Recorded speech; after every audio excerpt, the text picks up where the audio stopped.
Hello, I'm back with another verb tense explanation. I'm sure you're happy about that.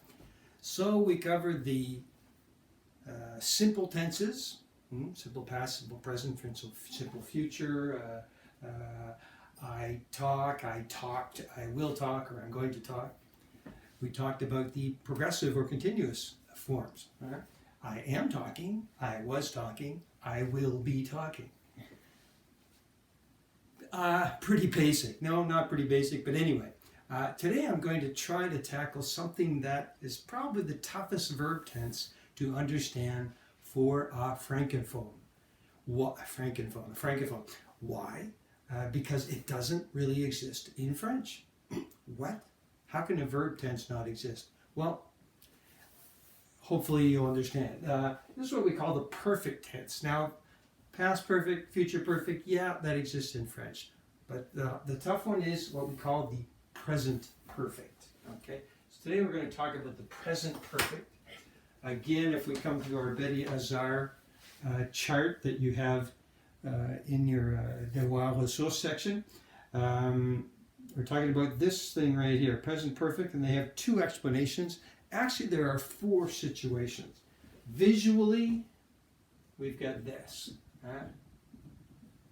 But rather than get into the situations, I think I'm going to start a different way. Today I'll start with the form, because the form doesn't change. It's always the same form. The tricky thing will be the situations. More on that later. So what is the form? The form is basically have plus the past participle.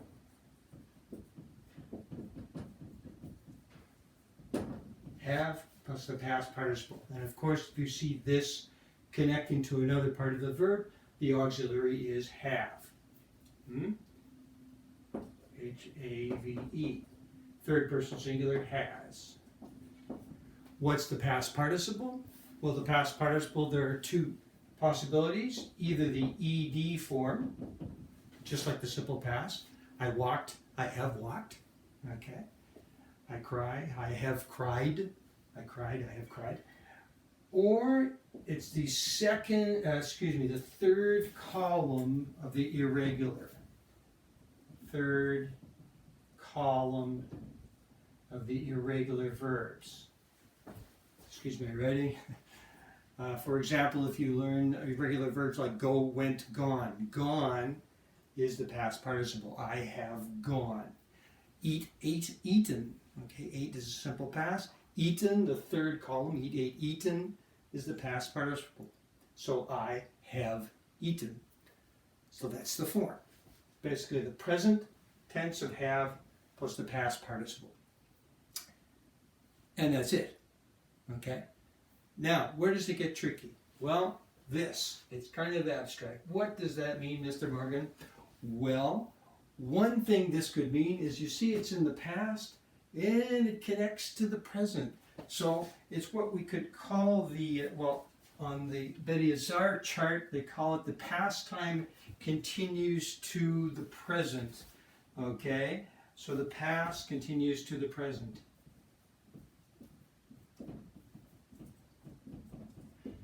Now, when I say the past continues to the present, sometimes I like to call that the unfinished past. It's something that started somewhere in the past, and it's not really finished. I'll give you an example. Teach. Teach, taught, taught. Taught is the past participle of the verb teach. I'm a teacher, okay? And I could say something like, I have taught for, how long now? 30 years, I guess.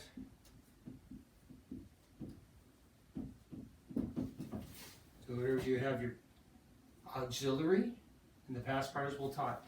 I have taught for 30 years. That means if this was a 30-year span, 30 years ago, so we're talking 1990, actually I started before that. Let's say 32 years.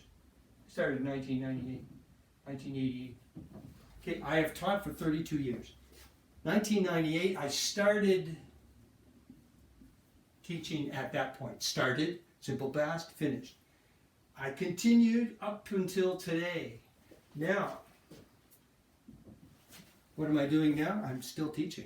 I haven't stopped teaching. So I have taught for 32 years. It's the past that continues to the present.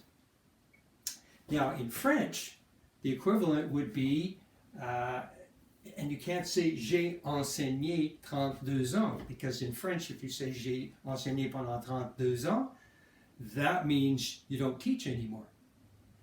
In English, if I say that, j'ai enseigné, it would be I taught for 32 years. Now I'm retired or dead, okay? It would be in the past. So I have taught, it continues. And in French, you would say, j'enseigne depuis 32 ans. It means I started teaching in the past, et je continue à enseigner. I keep teaching today, okay? So that's kind of abstract. As I say, in French, you use the present. J'enseigne depuis, you use the present to express this idea. But in English, if it started in the past, up to now, and it's not stopped yet, we have to say the present perfect. Okay? Key words. A key word could be something like so far. Jusqu'à maintenant. So far, I have taught 32 years. I will continue a little bit more. Actually, I'm going to finish next year. But I continue now. So far I have taught for 32 years. Might go a little bit longer. Okay. Up until this point. Up to now, which means the same thing. And you'll notice that the word I used here to represent those 32 years was for. Okay. So that's a duration of. I have taught for 32 years. So if we take that sentence, so far, up to now, all my life, all your life, anything that's not finished, anything that started in the past and continues today, keyword would help you decide that you'd use the past, the present perfect, the present perfect. Okay. So again, we could run this through the system, okay? I have taught for 32 years. I have not taught for 32 years. Yes, no question. Have I taught for 32 years? The information question complement. How long or how many years, could be one or the other, how long or how many years have I taught? And finally, the information question subject. Who has taught for 32 years? Don't forget who is third person singular. So who has taught for 32 years? That's the basic present perfect. I can explain it quickly like that. Not so easy to get your head around. So I'll continue with the other perfect tenses in the next videos.